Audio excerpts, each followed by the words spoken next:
Agama mereka adalah uang. Uang adalah agama mereka.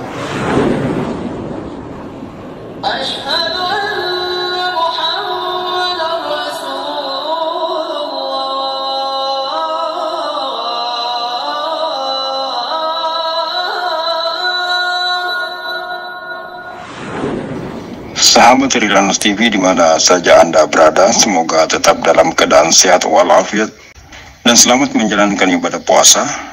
Dan hari ini kita sudah memasuki malam ke-23 Ramadan 1444 Hijriah. Malam-malam di mana kita sedang berburu pahala yang kebaikannya maha dahsyat, lebih baik daripada 1000 bulan. Adapun judul celotehan kita kali ini terinspirasi dari sebuah buku berjudul Agama Saya Adalah Uang. Sebuah buku yang ditulis oleh Nuruddin, seorang dosen program studi ilmu komunikasi dari Universitas Muhammadiyah Malang. Dalam bukunya, Nuruddin menuliskan betapa uang telah dijadikan segalanya untuk mengukur perjalanan dan tujuan hidup manusia. Bagi orang yang berpikiran normal, yang menjadi pengukur kualitas hidup dan penentu arah tujuan berkehidupan adalah agama. Namun, bagi sebagian orang yang berpandangan sempit, maka mereka menjadikan uang melebihi kedudukan agama itu. Bagaimana uang dapat mempengaruhi seluruh sendi-sendi bangunan kehidupan kita. Bahkan perspektif uang hadir dalam ruang-ruang apapun. Ini menurut saya sangat berbahaya sekali, karena kalau uang sampai sudah melampaui batas-batas kemanusiaan, seperti pertemanan, bahkan ruang sosial, ruang budaya, ini sangat berbahaya karena kalau sudah didasari atas uang, maka ruang pertemanan itu menjadi ruang kosong. Karena Anda hanya akan dihormati ketika Anda punya uang, dan ketika tidak punya uang sudah Anda ditendang. Dan faktanya memang uang, di antara kita sadar atau tidak, menjadi uang ini sebagai Tuhan dalam kehidupan di seluruh sendi kehidupan kita, sebagaimana judul buku. Bahwa tujuan manusia adalah mendekatkan diri kepada Tuhannya untuk mendapatkan kesejahteraan, kebahagiaan dan kemakmuran hidup di dunia, serta keselamatan pada kehidupan akhirat nanti, dan medianya adalah agama. Maka jika ada orang yang menjadikan uang sebagai media untuk mendapatkan itu semua, maka dia telah menjadikan uang sebagai agamanya. Dan inilah kenyataan yang terjadi di tengah masyarakat kita saat ini. Sekelompok orang menyatukan diri dalam sebuah komunitas berlabel Islam, namun ajaran Islam hanya sebagai pemanis semata. Sementara uang menjadi tolak ukur kepahaman, uang menjadi tujuan perkumpulan, uang menjadi indikator paham atau tidak pahamnya seseorang, bahkan uang menjadi penentu masuk surga atau tidaknya seseorang. Dan yang menentukan semua itu adalah imam perkumpulan tempat uang itu dikumpulkan. Dan banyak orang yang pernah terjebak dalam kelompok pemuja uang ini. Sekelompok orang yang menjadikan uang sebagai agamanya, sementara Islam hanya sekedar penamaan agar kelompoknya bisa mendapatkan pengakuan dari pemerintah dan masyarakat, dan agar bisa terus eksis memperbanyak pengikutnya, menjebak orang-orang dengan jaring agama, lalu memperdaya mereka dengan kewajiban menyetor sejumlah uang yang berlabel infak, pembelaan atau sedekah, yang sesungguhnya itu semua adalah pemerasan, mengambil harta orang dengan cara yang batil. Kelompok Islam Jamaah yang berada di bawah naungan Ormas LDI, Lembaga Dakwah Islam Indonesia, adalah termasuk dari kelompok yang menjadikan uang sebagai tolak ukur dalam beragama. Uang menjadi tolak ukur dalam menilai tinggi rendahnya agama seseorang, khususnya para pengikut-pengikutnya. Semakin tertib sambung, artinya semakin rajin membayar setoran, maka semakin faham dia terhadap agamanya. Berbagai bentuk setoran kepada imam itulah yang dikatakan sebagai infak atau pembelaan atau sodako. Karena namanya demikian indah, Islami, maka pengikutnya pun dengan sukarela menyerahkan hartanya, membayar berbagai bentuk setoran itu, karena merasa dirinya sedang berinfak, sedang membela agamanya, tentunya dengan iming-iming jaminan surga. Subhanallah. Banyak orang yang tersadar dan menyatakan diri keluar dari kelompok pemuja uang itu dengan berbagai motif. Ada yang keluar karena menyadari ajaran serta amalan yang mereka praktekkan selama di dalam kelompok itu bertentangan dengan ajaran serta amalan Islam. Ada yang keluar karena menyadari ternyata mereka hanya dikuras dan bukan diurus, diremot bukan diramut. Ketika seseorang pengikut masih memiliki banyak kemampuan ekonomi, penghasilan yang berlimpah, maka dia akan diagungkan, dihormati, diberi dapuan, serta kedudukan. Tetapi begitu kondisinya sudah sepuh, lemah tak berdaya, maka si pengikut dibiarkan begitu saja. Berapa banyak pengikut yang duafa dan lemah dalam hal ekonomi, lemah dalam hal sumber daya, lemah karena hidup sebatang kara, hidup merana tanpa peramutan dan perhatian. Istilah ramut yang sering mereka perdengarkan hanyalah sekedar kata-kata indah, pemanis bibir, penghias nasihat, doktrin hampa semata. Sebuah istilah yang sering diperdengarkan oleh para pembesar dan pengurus dari kelompok sempalan itu sekedar untuk menghibur pengikutnya agar betah dan tidak keluar. Meramut jamaah. Ramut meramut, diramut. Kata ramut ini yang merupakan bahasa Jawa ketika di Indonesia kan bermakna memelihara atau merawat. Tetapi benarkah keamiran Islam jamaah meramut jamaahnya? Memang dalam sejumlah kejadian krisis yang terjadi, keamiran dari kelompok ini melalui para penerobosnya mengatakan, Bapak Imam dan keimaman meramut jamaah yang duafa dengan bantuan dari Bapak Imam. Atau dengan kata-kata, Bapak Imam sangat peduli dengan memberikan bantuan 10 kg beras setiap bulan kepada jamaah yang duafa. Kata-kata itu sering dilontarkan oleh para penerobos pusat di hadapan para jamaah, utamanya dalam setiap terjadi krisis seperti pada kejadian pandemi beberapa waktu lalu. Keamiran Pusat Islam Jamaah LDII mencantumkan 1 poin bantuan dalam lembaran teks bulanannya mengenai kriteria jamaah yang berhak mendapatkan bantuan karena terdampak COVID-19, yang antara lain jamaah yang berhak mendapatkan bantuan itu adalah: pertama, jamaah yang faham disaksikan tertib tambung termasuk tertib membayar persenan, yang kehilangan pekerjaan, kehilangan penghasilan sehingga mengalami kekurangan pangan. Kedua, jamaah yang belum mendapatkan bantuan dari pemerintah atau pihak lain untuk memenuhi kebutuhan pangan.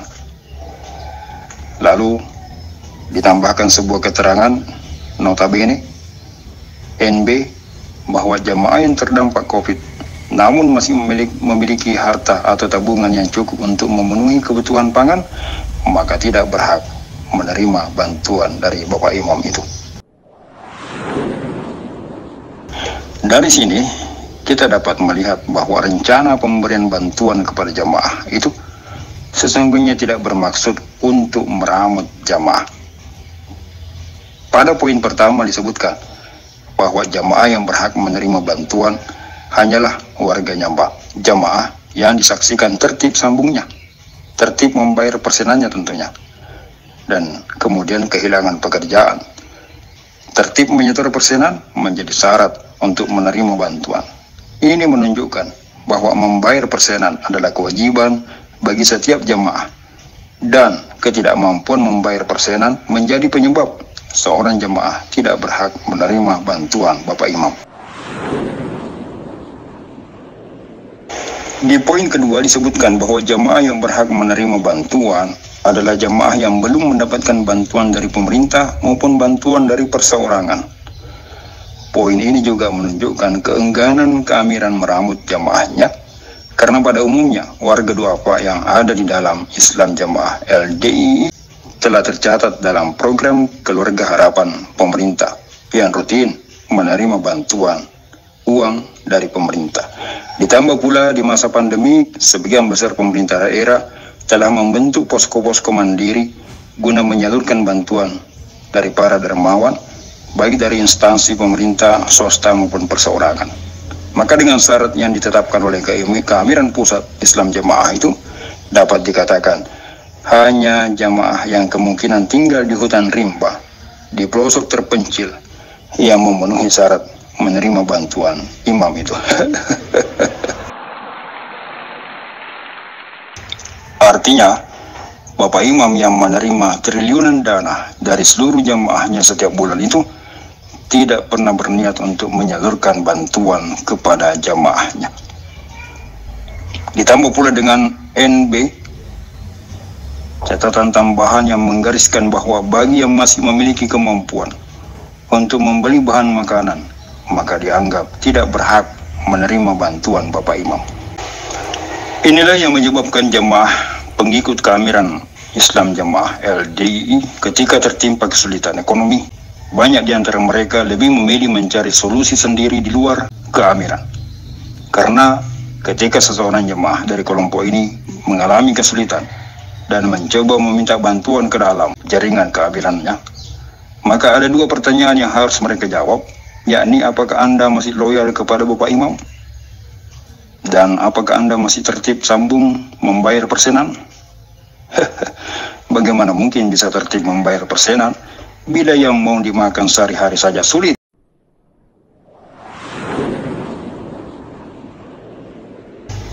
Seorang mantan mubaligh dari Islam Jamaah LDI, Muhammad Rusli Dukalam, berkisah dirinya pernah mengalami sebuah kecelakaan kerja ketika masih sedang menuntut ilmu di salah satu pondok pesantren milik Keamiran Islam Jamaah LDI. Ketika itu dirinya tertimpa dinding tembok yang roboh, menyebabkan dirinya pingsan dengan banyak luka-luka di badan dan terpaksa harus dilarikan ke rumah sakit. Begitu selesai dirawat dan sang mubaligh tadi itu siuman dari pingsannya, pengurus Keamiran yang datang menjenguk menyuruhnya segera pulang dan meninggalkan rumah sakit dengan alasan semakin lama di rumah sakit akan semakin banyak uang sabilillah, uang Keamiran yang terpakai untuk biaya perawatan. Mengalami sendiri ketika saya masih mondok itu ya, tembok itu runtuh nimpah badan saya, terus akhirnya saya tertimbun dengan tembok itu. Teman-teman cari-cari sampai mereka ini angkat puing-puing itu, saya dalam keadaan berdarah-darah, terus dalam keadaan pingsan, langsung dibawa lari ke rumah sakit Kertosono. Di rumah sakit Kertosono itu udah diinfus ya. Saya siuman masuk itu kisaran jam-jam 9 lah. Amal soleh pagi itu jam 8-an, jam 9 mungkin saya kena tuh. Masuk rumah sakit, siuman itu 1:30. Pengurus Kertosono datang. Pengurus Kertosono itu datang, dia langsung berbicara sama saya, udah siuman ya mas? Udah. Ayo, cepat-cepat aja. Nanti uang sabilillah habis ngurusi sampean di sini. Astagfirullahaladzim. saya itu sakit badan saya, kok malah mereka mikirin habis uang sabilillah. La haula wala quwata illa billah. Ya udah, akhirnya saya berusaha semaksimal mungkin karena takut ya. Saat itu saya juga merasa sangat takut menggunakan uang sabilillah. Langsung saya minta dicopot selang infus saya tuh. Selang infus. Udah, langsung saya ngikuti pengurus itu. Yang saya kira saya akan naik dengan beliau di kendaraan itu, di mobil itu. Ternyata enggak, saya disuruh jalan kaki dari rumah sakit ke pondok pesantren. Ya Allah, kayak gembel beneran tuh. Nah saat itu saya pikir uang yang sebanyak ini dipakai untuk ini, yang didanai oleh, ditarik dari jamaah, kok cuman untuk ngobatin orang, sampai nemen banget. Dari sinilah kita menilai bahwa kelompok ini sesungguhnya berorientasi hanya kepada uang. Pemberian bantuan untuk doa dari pengikut-pengikutnya yang lemah secara ekonomi. Memang diberikan, namun disertai dengan sejumlah syarat yang salah satunya adalah tertib membayar persenan. Sebuah setoran wajib bagi setiap pengikut Islam jemaah. Setiap mereka mendapatkan penghasilan setiap bulan. Padahal agama Islam mengajarkan untuk menyantuni fakir miskin, membantu meringankan beban kaum duafa, namun kelompok ini justru menghisap, menguras pengikutnya tanpa peduli susah atau sulit kehidupannya. Orientasinya bukan mendakwahkan Islam agar pengikutnya bahagia sejahtera di dunia dan selamat di akhirat, namun tujuannya adalah agar jaringan keimaman hidup makmur sejahtera, bahagia di dunia, meskipun dengan risiko terlaknat di akhirat kelak. Semoga Allah memberikan taufik kepada mereka agar bisa segera menyadari kekeliruannya yang telah menjadikan uang sebagai agama dan menjadikan Islam hanya sebagai kedok untuk menyembunyikan kejahatannya. Waliyazubillah. Barakallahu fikum. Assalamualaikum warahmatullahi wabarakatuh.